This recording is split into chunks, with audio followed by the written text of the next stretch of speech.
Hello বন্ধুরা, আপনারা কেমন আছেন? আশা করছি ভালোই আছেন।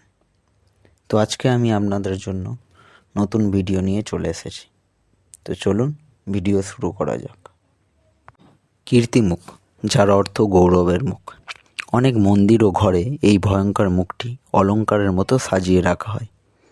মন্দিরের প্রবেশদ্বারে বা মন্দিরের চূড়াতেও এটি লাগানো থাকে। পুরাণ মতে অসুর রাজা জলন্ধর মহাদেবের সাথে যুদ্ধ করার জন্য তার দূত মানে রাক্ষস রাহুকে আদেশ দিয়েছিলেন যে মহাদেবের মাথায় অবস্থিত চাঁদকে গ্রাস করতে। কিন্তু রাহু চাঁদকে গ্রাস করতে যাওয়ায় মহাদেবের তৃতীয় নয়ন খুলে যায়। ফলে সেখান থেকে একটি হিংস্র সিংহের মুখ আকৃতি একটি দানব প্রকট হয়, যার নাম কীর্তিমুখ।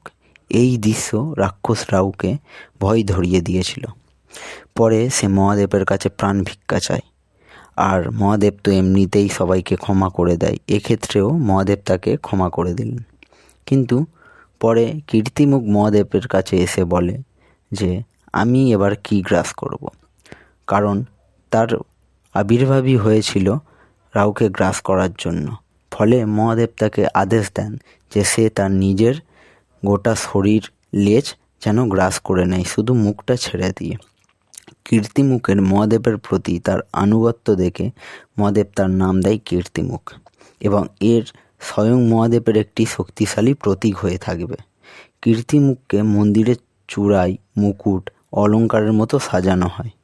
এটি পবিত্র স্থানগুলিকে মন্দ শক্তিদের হাত থেকে রক্ষা করে।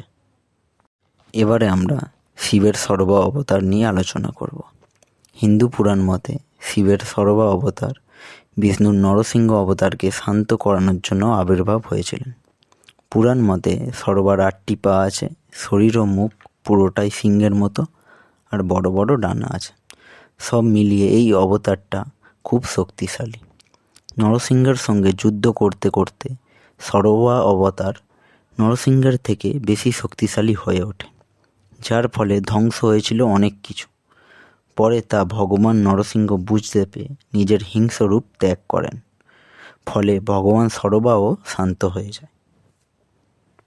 ইন্দোনেশিয়া বালির পুরানো কাহিনী অনুসারে রাংরা বা রাংদা হলেন রাক্ষস রানী। তাকে দেখতে বেশ ভয়ানক।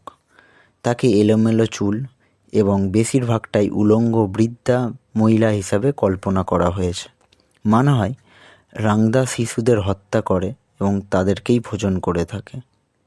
এছাড়াও রাংদা ভালো শক্তির দেবতা বারংয়ের বিরুদ্ধে রাক্ষসদের একটি বাহিনীকে নেতৃত্ব দেন। বর্তমানকালে প্রতি বছর ইন্দোনেশিয়া বালিতে রাংদা এবং বারংয়ের যুদ্ধের ওপর ভিত্তি করে একটি নাটক দেখানো হয়, যেটা থেকে আমরা বুঝতে পারি যে কল্পনা অনুসারে বারং রাংদাকে কিভাবে পরাজয় করেছিলেন। তো আজকে এই পর্যন্তই, আবার ফিরবো নতুন কিছু ভিডিও নিয়ে। তো বন্ধুরা, ভিডিও যদি ভালো লেগে থাকে তাহলে লাইক এবং সাবস্ক্রাইব করে দেবেন।